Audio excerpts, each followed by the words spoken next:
always told, stop asking questions. I was silenced. I was told, be a good Yiddish Meidele and grow up like your mother and grandmother and stop rocking the boat. But I could not control myself because that was who I was. This is all she's saying, this all in front of the whole crowd.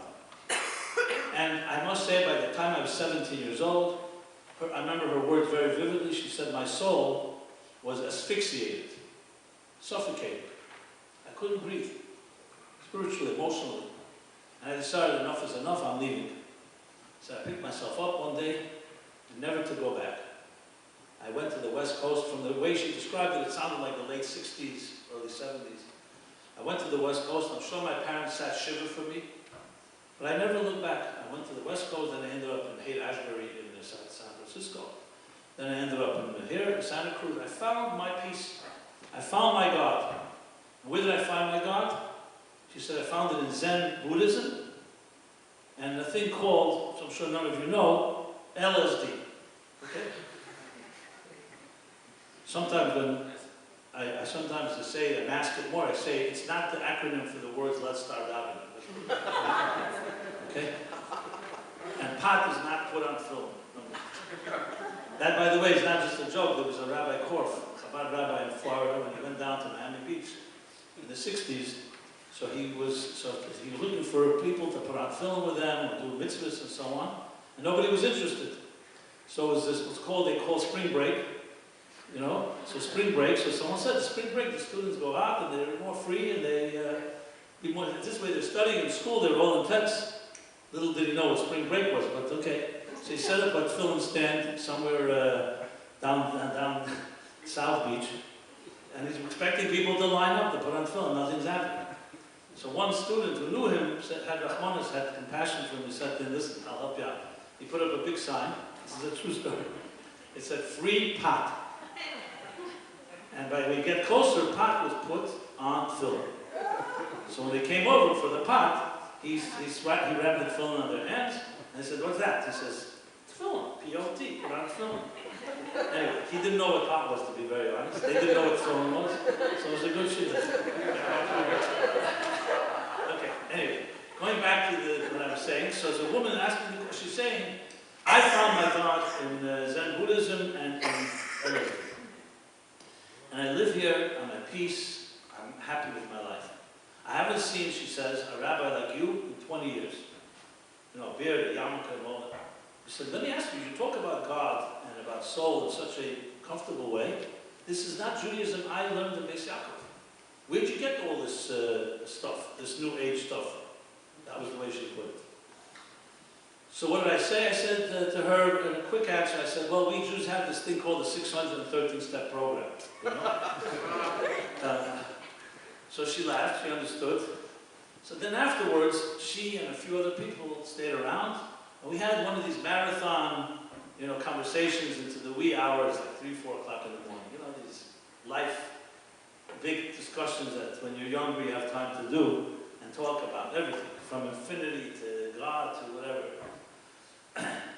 And it was a very moving moment because she and a few other people who had similar experiences, and I know this is not an exception, many, many people have similar experiences, and I'll tell you what I shared with her, which lies at the heart of the whole thing. I shared with her, I said, look, I am not here to judge you. I don't know what I would do if my soul was asphyxiated and suffocating. You know, I don't know what I would do. So I understand perfectly where you're coming from, and I respect it. I respect your journey, and I'm happy you found your peace. However, I have to tell you one thing, that you rejected that which didn't speak to you, but there's a whole half of Judaism they never told you about. And I guarantee you, if you'd known it, you wouldn't have to leave. And I shared with her a parable, a story that I once heard, I don't even know where, but I always remember it. When God created the world, He created the nightingale. The nightingale is a bird with a beautiful voice that sings. So the bird came to Hashem, to God, and said, thank you, God, for giving me such a beautiful voice, but I need something to protect myself from predators and enemies. Because I may be perched on a branch one dusk, serenading into the night, and everyone loves my singing, but there's an animal hungry for dinner, and they'll be attracted to me for a piece of meat. So please give me something to protect myself from predators. So God said to the bird, okay. God gave the bird, showed the bird a beak. You know, a beak, a sharp nose, has a razor sharp. And it's a form of defense. The bird looked at, inspected the merchandise. Now, for an elegant bird like me, a nose like that, no. Okay. So then God offered the bird claws, sharp nails, another form of defense. And again, the bird said, no, it's not becoming. So finally, God said to the bird, okay, I'll give you a set of wings. In Hebrew, knafayim, wings. The bird looked at the wings, never saw wings. I don't understand you, God. You're the master of the universe. You created the world with such design and wisdom. I have enough body weight to carry with me when I escape my enemies. And you give me 2 extra pieces of flesh. What's the point? So of course God said to the bird, no, little bird, these are called wings. If you learn to use them, you can fly. You can soar to places that no one can catch you, no one can touch you. You can reach great heights. So I said to this woman and to the others that were there, I said, look, Judaism, when you look at the face value, there's a lot of obligations, absolutely. It regulates everything. How you're born, how you die, how you wake up, how you go to sleep. Love, relationships, sexuality, everything. You may not even know this, but it even tells you what order to cut your nails or tie your shoelaces. I know that may be a little much, but that's what it does. Especially if you remember grandmother cleaning for Pesach, you know what kind of obsession for finding one crumb. So when someone thinks about it, they say, what's the point? What do you need all this burdens? It's one thing, I'll be a nice Jew, I'll be charitable, I'll be kind, I'll be helpful. But why all these details that are just extra dead weight? A lot of burdensome responsibilities. It's a fair question. However, that's as long as you don't see that these are wings. But if you discover the wings in these obligations, then you can fly to places, and then the body weight is, yes, a bird with wings weighs more than a bird without wings. But which bird would reject wings? It's the saddest thing is to see a bird that's grounded and can't fly. And I told her what's even sadder is a bird that has wings and could fly but doesn't know. And they never taught you that. So I'll tell you exactly what happened. She began to cry. I'm talking now a 55-year-old woman, maybe younger a little.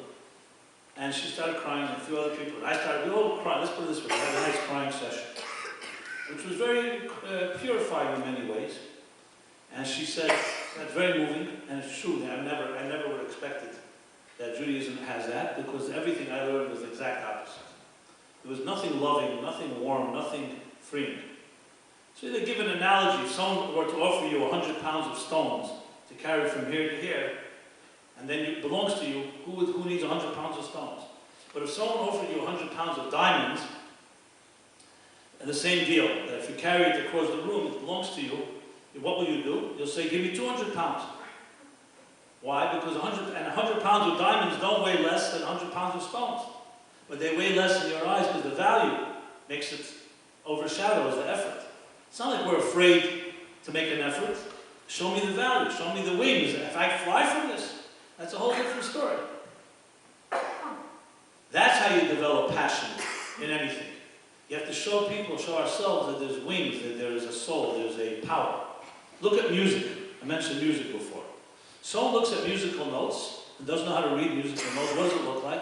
It's called in English gibberish. It's nonsense. A bunch of squiggles on a page. And it's meaningless. If you didn't know what it was, you'd throw it out in the garbage.